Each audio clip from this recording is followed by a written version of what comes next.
Hamilton wrote, "The other 51." Ben Sawyer, welcome to The Other 51. Thanks for joining me today. Thanks for inviting me. So we have talked a lot in the history in this podcast about the musical Hamilton, about songs we like, about the show, about the writing on it. But now we actually get a historian to talk about Alexander Hamilton and Hamilton, and so this is very cool. Ben, you teach at Middle Tennessee State, a historian, former Fulbright scholar. Just curious. I know you're not. I know you're. You read a lot about American history. I know it's not necessarily your area of expertise, but just out of curiosity, what's it like for you as a historian to see this Hamilton blow up in pop culture and kind of like this realm of history become cool? Oh, it's great. I mean, I love it. I love seeing the way it's played out, and I think it's what I tell my students on the first day of class is I ask them who likes history and who doesn't, and people raise their hands to both of them. I teach the required classes. Everyone at MTSU has to take U.S. History 1, U.S. History 2 class. Mm-hmm. So I ask them who likes history. A lot of them raise their hand, they don't like it. And I always say to them, well, okay, what I want you to do is to treat history like chicken. Because history, just like chicken, it's really not about the content so much, it's about who's prepared it for you. Okay. And so if the first time you ever had chicken, you had some real bad chicken, you'd really be missing out, right? Right. So if you've had a bad history teacher before, you've had, some bad classes, give me a shot, because there are ways, and oftentimes it is the delivery, it's the preparation that turns history from something that people dread into something they love. And I think Hamilton is one of the best examples you've seen of that. Mm-hmm. And so for me, it's great. I even tell them in my classes when we get to the Revolutionary era, I'm like, you know what? I've got a cheat sheet for you. It's called the Hamilton Musical. And it does so much stuff. If you can memorize the stuff, to a beat, it's way easier. And then also, I read that Chernow biography a couple of months before, of Hamilton, a couple of months before it came out. So I was pumped. I was like, I read that biography is so good. Mm-hmm. And when I found out that someone as talented as Lin-Manuel Miranda had read it and was inspired, I was like, I get it. Yeah, I read the Chernow book, and it was after I had listened to the musical, and it's outstanding. And I have his Chernow's Washington biography on my nightstand, which I'll get to eventually at some point. I'll have time to actually read it. I'm going to make a controversial statement now, and I'm going to say that actually the Washington biography is even better than the Hamilton biography. Really? Because the Hamilton book's good. It's great. No, it's great. Mm-hmm. I mean, this is the two superlatives going at it, but the Washington one I think is even better. I think Hamilton is a very compelling character, because if you're like me, you're like first generation college student from the country, and you're going up from state schools, and you feel that chip on your shoulder. I don't know if you can tell, I still have a bit of an accent. You identify with Hamilton, but the grace of Washington, just his inability, or his he can't be corrupted. Right. He keeps his word. And I think the longer you read that and you see how much he keeps his composure with very few exceptions, and how he can be trusted with power, that, if you think about human history, that's such an amazing trait. Right. The more I listen to the musical, the more Washington in that musical becomes my favorite character, or one that I really identify with. In a lot of ways, teaching students, you know this too, you're kind of the older presence in the room, so you can see a lot of Hamilton and a lot of the like super motivated students, and a lot of times I do feel like Washington, like, winning is easy, young man, governing is harder, or something like that. So have you listened, are you familiar with the musical at all? Oh yeah. Yeah, I've listened to that musical. I remember finding out, I think my wife told me, who's also a historian, Dr. Kelly Kolar. She told me that there was a musical based on the Hamilton biography that I had read that I was always talking about, that I wouldn't shut up about. And I was like, what? Because I don't like musicals. Okay. I don't like musicals, but I like Hamilton. And I've listened to it. I know it so well. All right. So what's your favorite song? I mean, the one that I keep going back to is Nonstop. Mm-hmm. I just one of my friends who I just interviewed for this a few weeks ago, that was his favorite song too. So it's a 2 podcast streak of Nonstop, his favorite song on it. So yeah, what is it about that song for you? I think I like the beat to it. I like the way it goes through. All the characters kind of come in, and then it's kind of like glosses over a lot of the Hamilton glosses, the musical glosses over a lot of like the mid 1780s. Mm-hmm. But it just does, we could talk for days about the stuff that's not in there, and the little bit of mistakes and everything. But I think it's great because it gets at. I mean, it really summarizes the characters, And for me, I have a philosophy that is becoming is better than being. Okay. That it's the climb, and that's kind of the apex, right? That's right. where Hamilton he's accomplished it. And I have trouble listening to the second half of the album. Even though I know what happens, it's just that I like the kid with the chip on his shoulder that shows up, the immigrant who hustles, right? And then the second part is, what does power do to you, right? And that second half, I think, describes why Washington's so great. Right. The favorite time, it's been a Washington thing. So history has its eyes on you from the first act. Just that little song, that little interlude, has become become my favorite. One last kind of thing on Hamilton, but when you listen to a musical, or you as a historian see a movie like based on a history, or like some historical fact, how do you approach that? I mean, do you approach that like they're getting, there's stuff that the Hamilton musical gets wrong. There's things they change or compress, or, for storytelling purposes. Do you understand that? Do you, what's it like for you to see something portrayed on air that, historical wise, being someone who's trained in this field? I would say it's a case-by-case thing. So Hamilton, it gets some things, wrong. Like, Angelica's married before she meets, Hamilton. They're not substantial things. The arc of the story is largely good. And I think that it's the kind of thing that pulls you in and wants to make you learn more. So there's that. On the other, probably far extreme angle would be like Forest Gump.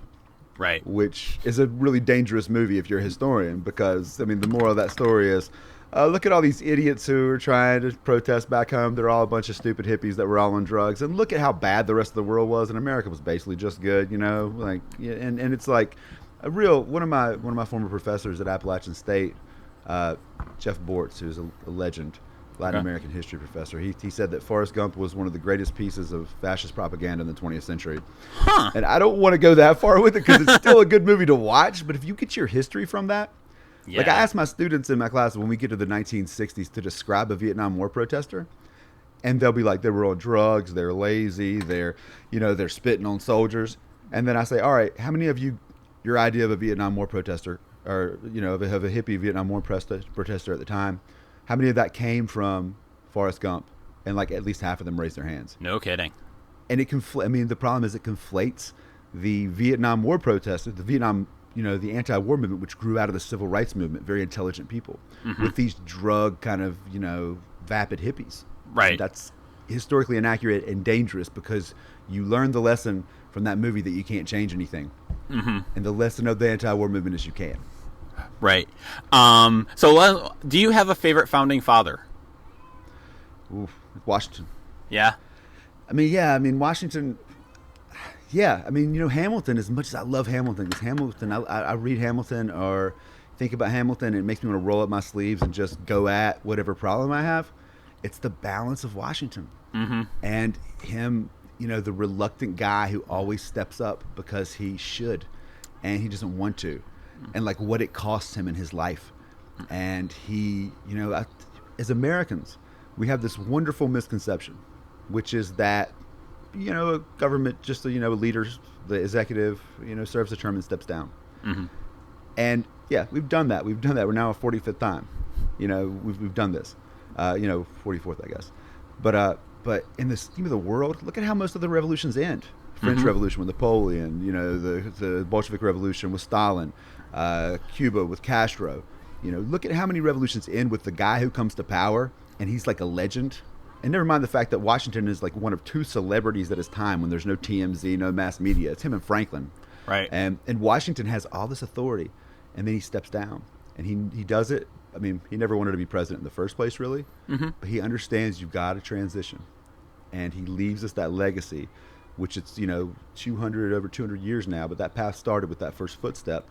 And I respect him. He not always, but of course he owned slaves, which is a problem.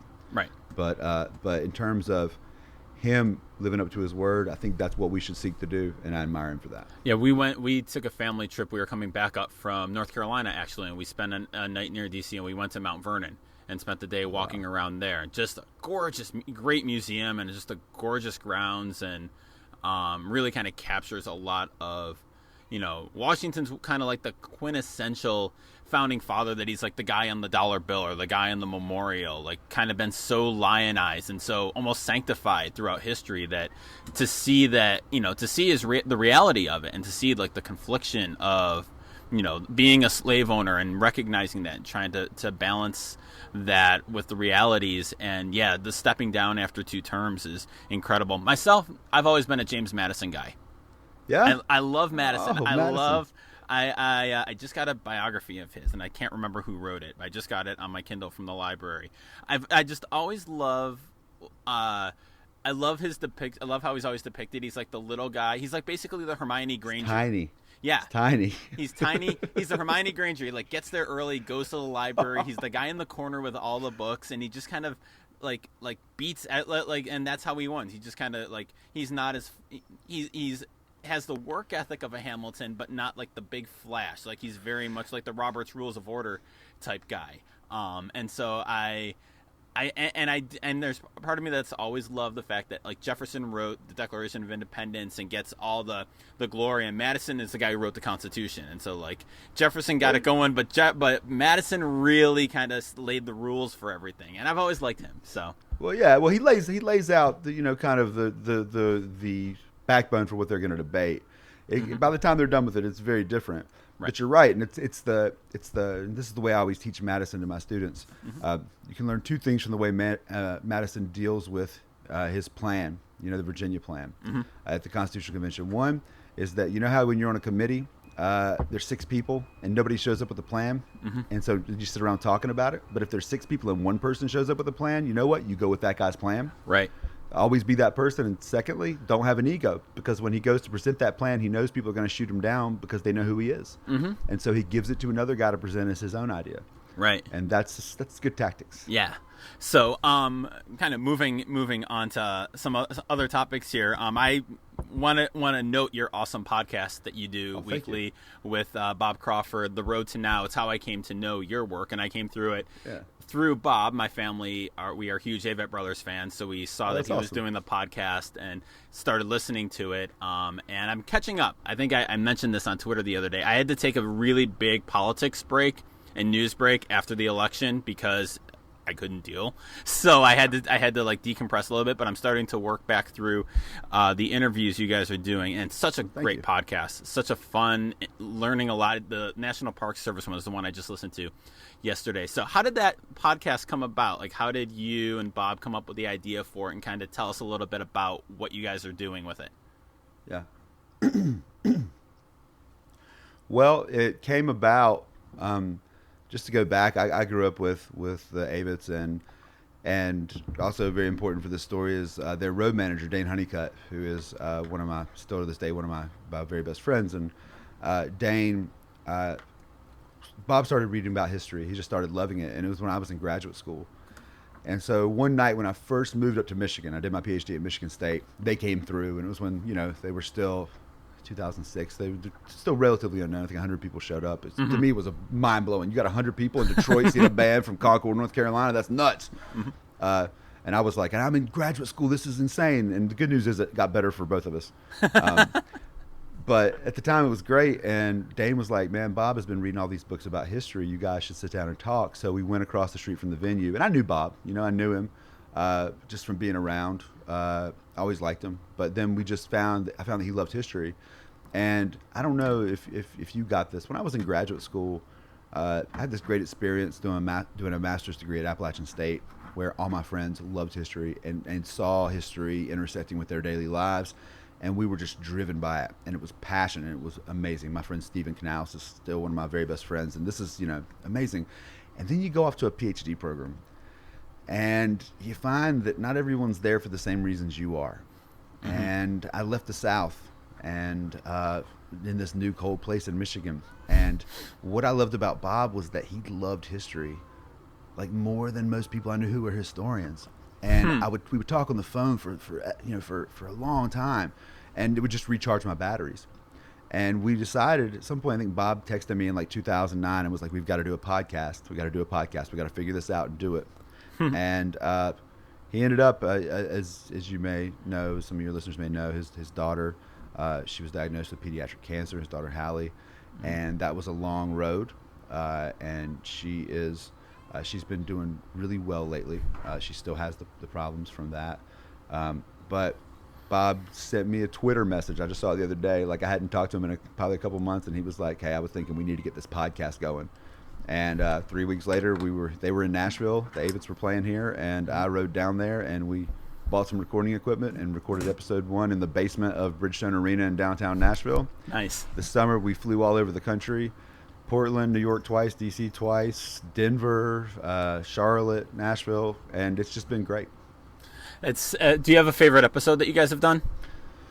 Ooh, favorite episode, man. It's hard to say, because they're so different. And I'll say that, like, in terms of just laughing at something that was so real and was so helpful, Stacey Wood, who was she was a information studies graduate student. That was a fantastic UCLA. episode.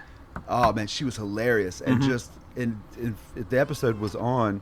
We went and spoke to her because we were looking for an expert who could explain the Hillary Clinton email scandal. Right. Because everyone was just yelling it was bad, she should go to lock her up, but other people were like, it's not a big deal, and nobody seemed to understand it.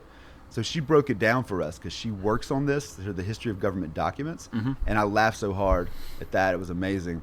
In terms of the one so far that I've geeked out the most on, we're going to be launching it on Monday. It's Kyle Petty. Nice. Who's a NASCAR driver and is a part of like one of the greatest the Petty family. Richard Petty, Lee Petty was his father. I mean, like the core of NASCAR. And I don't watch NASCAR so much anymore. Kind of do sometimes, but not a whole lot. Watch it for a few minutes. But when I was a kid, I loved it, and my grandma, she loved it, and we watched it together. And Kyle Petty's one of those people that I've known who was and thought was a big deal since I was a little kid. And you know how, like, the room that you went to kindergarten in, it's small, but you think it's huge, right? Because your world, like Kyle Petty is that big, and he's even huger whenever you grew up knowing who he was. So that one's coming on Monday. So that's probably the one I was like geeking out about the most. That's awesome. I like the information tech one. I like that was when I listened to him. Like, I should have gotten my PhD in information tech and not mass comm. That was really interesting and really fascinating. And the interview you guys did with Governor Hickenlooper from Colorado. Oh, yeah. Was a lot of fun. I didn't know much about him before I heard you guys interview him, and I got his book. I had to return it before I finished it, but it's on my list to finish up. But he seems like a really cool, really like he could be someone we keep an eye on politically at a scale if he wants it. He also seems like he's very content with serving Colorado. Yeah, and that's the thing about Hickenlooper, and I mean, just an amazing story. And the guy was so gracious. We were lucky we got, he set aside like 45 minutes for us, and we were told we had a 45-minute period. And then he just canceled all his plans that day and hung out with us till we had to leave. Awesome. And he's got like awesome stories. I mean, like he started the first microbrewery, like brew pub in Denver. And he found out that like his ancestor that first came over here to Philadelphia started like the first brewery in Philadelphia. So it's a great story. But I think the thing about him is, he's driven to serve. And he's not a politician. He's driven to serve, and this is his path to serve. And I don't know if, who knows what he'll do next. I mean, I love the idea he would be a candidate for president in 4 years. But I just think that he sees himself as serving his community, and if that path opened up, maybe he would. But overall, he doesn't have that aspiration, which is why he's so cool. Right. In general, looking at when you read history writing and when you write about history, so what makes for good history writing? And when you're writing, what makes a piece of history that you read? What sets it apart from bad history? Oh wow. This is something I'm struggling with. Okay. Myself. I mean, anybody listening has gone to graduate school and learned how to, the discourse of your field, and learned, the technical phrases, and the big words you have to use, and the theory of the day, that to a lot of people is good history, and that people in the field is what makes good history. Hitting that hot theory. But to me, it's like, I just don't know. What our professional field considers good history is a book that 12 people will read. I mean, if you're lucky. Right. I remember an academic I was talking to, I can't remember who it was, said he sold 3,000 copies of his book, and his publisher was like, "Oh my God, we got to get another one out!" Like 3,000 copies, like right. That's the goal. That tells me that you're not connecting with people. And so I think for me, and this is where I'm at right now, I've done well writing academically, and I have this dissertation which I could turn into a book. I've had publishers ask me about it. I've published a couple of journal articles, but it would be more work for something that, in my mind, I've written this dissertation. It's out there. The knowledge I produced is out there. That dissertation anyone can download. So why do I want to just make a book that's somewhat different from that? But that would be good history if you asked the tenure committee at a university or anything like that. But I think I'm more and more, and this is going to explain why I think that I'll probably get shot down by most other historians in the university. I mean, protagonists make a good story. Okay. And that's why biographies are so good. And I think that that's the struggle, because if you tell somebody you're writing a biography, if you're a historian in the university, they're like, "Oh, a biography, big man history, eh." Say, okay, I get that. We did have a lot of that, and when that's the only thing, that is a problem. But in terms of finding a good protagonist and then telling the story through their eyes, I think that's why Hamilton, that's why that book, Cherneau's book, made a guy write a big musical. That's the reason I've read that book. You read that. You're not a historian. You read that book. And journalists are crushing us. Journalists are writing better history books than historians are. That's interesting. So, yeah, so what is, from your experience, why is that? Because I look at a lot of journalism books, and like I took a historical methods course in grad school, and I really liked it. I do a little historical research into sports journalism for my own work, but I'm always very skeptical when I see a journalist write a history book, because I'm like, what kind of research, how deep is it? And we can get into that in a minute, like what makes good historical research. But why, in your mind, why are journalists kicking historians' butts on this? Because historians in the university, at least in my experience, and I think a lot of others, we are taught to write for an audience of other professional historians. And the concept of outreach is so far into that. I mean, this is one of the reasons it's such a problem with the saturation. The markets are saturated for historians. Historians with a PhD are a dime a dozen right now. I mean, people are struggling. And I think one of the reasons for that is we haven't been trained to explain why what we do is valuable to anybody but each other. And so here we are, we're trying to get the word out there, but it's almost like, I've heard people, people are very interested in World War II. People are very interested in the Civil War. I've heard other academics say, "Oh, it's just another Civil War book, World War II, or another biography." And the books are crushing it. Right. And so I think journalists they don't have that at all inhibiting what they do. And they know how to do research. They know how to tell stories. And of course, you've got to be skeptical, right? Not just any journalist is going to be able to do it, but the skill set that you need to be a credible historian is not that, it takes some rigorous work, but it's not totally it's not like just sitting down and trying to learn how to, physics works. Right. You can understand the methodology and be a good historian by taking time into that. But they're writing, they're asking themselves, how do I get people to read this? What is it that's compelling about this story? And they're asking that about the general audience. And we historians, I mean, maybe some people are trained, and some people who are professional historians do a great job at this. But mostly, we're just never taught to think about that. And in fact, there's often, a stigma attached to people who do things like go out and try to write popular books or go on History Channel or things like that.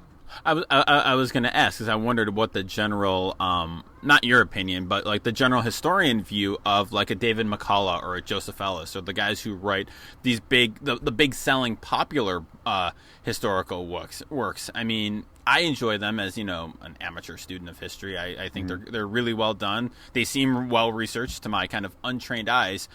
In general, I mean, are they kind of viewed as like, writing for the masses, or are they respected, or?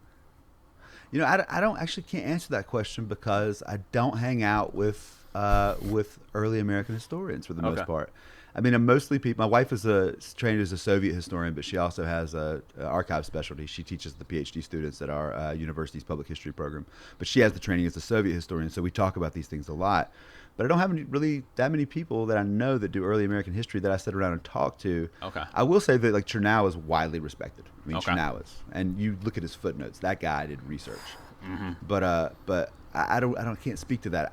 I can say that in my field of Soviet history, if you go to Barnes and Noble and you pick up one of the books that you have that are in there, and this is another problem of historians abandoning the public market or trying to speak to the public. Mm-hmm. You're going to walk in there and see lines of books. Generally, most of the books that you'll see that they sell in Soviet history in those stores, we historians know better. We know that a lot of what they say in there is not true. We've known it for years. But once again, we've never gone out there and worked particularly hard to get our own books out there to kind of tell a different story. Which is crazy because Russian history, I mean, that writes itself in terms of entertaining and like engrossing narratives. It does. And the problem is that there's already been a narrative that was created and shoved down people's throats during the Cold War. Sure. Which is dictator. Everyone's, atomized. Everyone's crushed. No one has any agency. Everyone's just at the mercy of this colossal state. And that's like, oh, wow. It's like Nazis. They're like, how do you get into that? But the premise is largely wrong in Soviet history. So I'm interested because I don't know, I took one Russian history class in my undergrad years ago. So what are we missing in Russian history? Oh, well, my era is the 1920s. And, to me, the idea that this idea that and my dissertation was on Soviet Americans who migrated to the Soviet Union in the 1920s and set up communes under the Soviet immigration policy. But if you look at any story that in any way suggests that the Soviet government knew what the hell it was doing for the first 10 years, mm-hmm. it's lunacy. I've been in those archives. They'll pass one agency will pass a resolution on immigration on Thursday, and then another one will pass a totally different resolution on Monday, mm-hmm. and they're both sure that theirs is the real one, and nobody's listened to either one of them. They can't get people to do anything. They can't get any resources. They're like desperate. And it's only at the end of the 20s when Stalin finally goes, okay, cool, like we won the Civil War, like we're starting to like kind of consolidate things. And this is my interpretation, not interpretation, Stalin actually says this at the end of the 20s. He says, yeah, you guys want to keep on passing the resolutions? How's that working out? We don't have control over anything. How about we get some guns? And that's kind of the story. So just the idea that like Lenin takes over in 1917, he's part of a coup, a plot, and they always meant, and Lenin was training Stalin to be a murderer. That gives them way too much credit. Okay. As I tell my students, it's like, it's like if the radical wing of your college Democratic organization, like your campus Democrats on your campus, the four radical ones decided to take over the university, and they pulled it off, and they were like, "Oh God, we got to run a university now. We never thought we'd get this far." I won't make the easy parallel joke to current events, but we're all thinking it, I think. So this validates me while I was smiling while you were talking. So I took a Russian history 20th century Russian history course in my undergrad at St. Bonaventure, which is a small liberal arts school up near Buffalo. And I took it. It was an elective. I took it for fun, and it was a class where there were master students and there were undergrads. And I was a second semester snot-nosed senior, right? I had senioritis, and so I was just taking it for fun. And we were talking about after the revolution and your era. And I remember being so confused. I raised my hand one day, and the professor calls me, and I go, "So was Lenin just making it all up as he went along?" And the grad students were like all like in an uproar about it, and we talked about it, and it turns out, yeah, he pretty much was. And now I have professional historical validation for my claim in class 17 years ago. So this is amazing. Yeah, it was just a matter of time, just a matter of waiting. He thinks he's got a plan. When they first take over, he's like, I got this, man. He's like, I'm going to tell everybody in the world all the secret plots that people are making up. And they take all these secret agreements that have been worked out about divvying up, parts of the world. Mm-hmm. And he just broadcasts them out, like spreads them across the Western Europe. And he's just like, yep, everyone's going to realize how corrupt these governments are, and they're going to rise up in World War I and kill their officers. Worldwide revolution, problem solved. And then he realizes that's not going to work. He realizes that people are pretty locked into what they're doing, mm-hmm. and that no one really wants people to get that information. And that, I don't know. Yeah, so yeah, he has to regroup until he dies. But so why was that? What about that era and that area kind of drew you in for the type of research you did?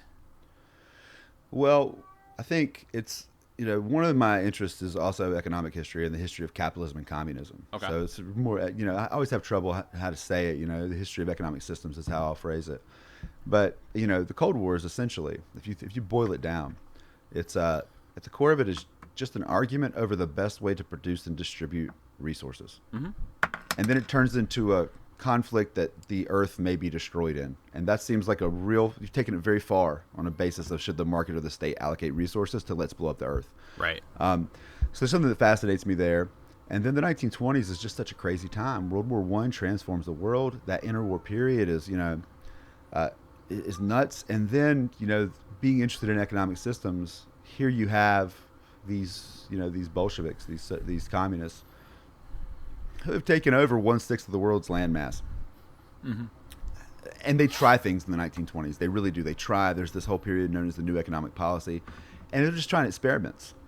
And some of them are actually quite genius at their core. They just can't implement them because they can't control anybody. Mm-hmm. So they'll have a great idea, and they'll be like, hey, let's do this. And then they realize you get 10 miles outside of Moscow, and no one's doing what you're supposed to be doing. So that fascinated me, the 20s, the idea. I started reading on these American immigrants, and it was amazing to me to see that these folks who were leaving the United States were casting, kind of projecting the Soviet Union as like a new frontier for them. And, here after World War I, you have the Sedition Act, you have the Palmer Raids, you have crackdowns on anarchists, essentially, thought crimes are illegal. Mm-hmm. And it's kind of nuts to me, kind of still understanding and being, very much an American and a Southern American and someone who loves where I live. It's very counter to that narrative that everyone wants to come here to find out that people are actually fleeing what they feel is persecution in the United States to go to what we considered, when I was growing up, the most repressive, devilish place on earth. And so that struck me as kind of strange. And then I realized that this immigration plan was at the heart of, it was one of these plans that the Soviets were trying. They were trying to get people to come there from the United States because they would bring money and they would bring tractors and they would bring skill. So immigration policy is actually a very, very much an economic building policy. And so that's how this kind of came to me. Yeah, that's one of the things I love about doing my own historical research and just reading it, kind of like finding that like hidden stuff that like is kind of not glossed over, but trimmed out, and like the kind of hidden stories. The one piece that historical piece I've actually presented on, I did a historical look at newspaper coverage of Super Bowl I. Because the grand narrative behind the Super Bowl is like the first Super Bowl nobody cared about. It wasn't sold out. It was on 2 networks. Nobody cared about this game, and then it's become what it has and what it was like this past weekend. And right. It was really basic. I just did like look at newspaper articles, but you go back and look, and like the game story for the Super Bowl was on the front page of the New York Times above the fold on A1 the next day. Like it may not have been a spectacle, but it was not this ignored thing. It was this wide. Right. It got plenty of wide coverage on it. And I'm fascinated with origin stories. I think they're really interesting and and kind of how they develop. So that's where that came from on that. But I just love those little I'm not a huge fan of everything is wrong, because I think that's overstating it. But I do love the like hidden parts of it. That's always fun for me. Yeah, and then there's moments where you've discovered that like something you've always been told is not the way it was. Mm-hmm. I had one of these. The most significant one I had was a few months ago. We interviewed a historian named Catherine Kramer Burnell, who wrote this great book on how Hollywood comes to infiltrate American politics. Yes. Mm-hmm. And she told the story. It's the story I'd always told in my class. I'd always been told that 1960, the debate between Nixon and Kennedy, Nixon looks uncomfortable, and on TV he plays off as awkward, and that's what kicks it over, and that was the story, and it was all that. And it was all about how Kennedy had swag and Nixon didn't. And we use that in mass media as like the power of television. That's like prime example that we teach in our intro classes. But she decided, like you did, to go back in and look at what was the media coverage like. What did they say about how bad Nixon did? What did they say? And she found out there was like nothing about it. Mm-hmm. And that at the time, almost nobody commented on that whatsoever in any of the major media. And so she was like, "What? Well, why do we think this?" And she found out that that's a story that Richard Nixon invented as he was gearing up to run again in '68. He made up this story. He's like, "Look, I didn't really lose because I didn't have, I lost because, the kid over here acted like he was cooler than me. I'm the guy with the real substance." Mm-hmm. And then, so he tells that story, but then why does it get big? It's because PR firms pick it up and they go, "Yeah, you're right. If he had been trained on how to act on TV, he would have won. You're going to need to hire us." And it's this power structure, and it's sold to people. And then we historians, we're just like, well, I guess that's what happened. It's just amazing how I mean that's in a lifetime that's happened. Right. So what's the best thing you've read lately? Oh man, what's the best thing I've read lately? Oh, let's see. That I'm trying to think of something that people would. I'm reading this great book by Mark Bassin called The Gumilev Mystique, which is about this evolutionary geographer in the Soviet Union. But that would be, I would not recommend anyone else read that except for other Soviet historians, although it's fabulous. I love Mark Bassin. He's a great historian.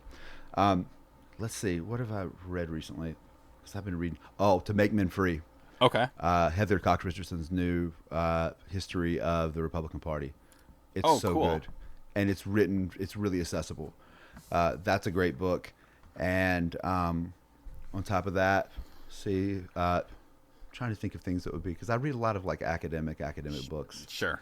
That's great. Oh, and another book I'll say, Plutopia by Kate Brown. Okay. And I read that book like 2 years ago. I reviewed it for a journal.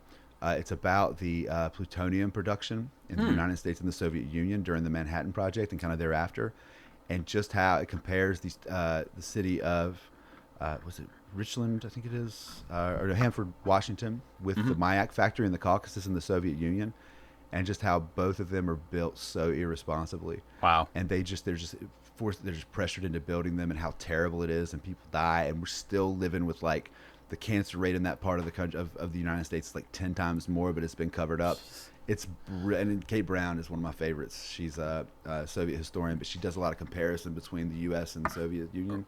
Right. So that book is, I think people should read that book. Very cool. I can recommend. I'm reading Woody Guthrie, A Life, Joe Klein's biography of him from, I think, the 80s or so. I think it's an older book and got updated. Kind of been drawn to Woody Guthrie given everything. Also, I just finished the book, All the Gallant Men.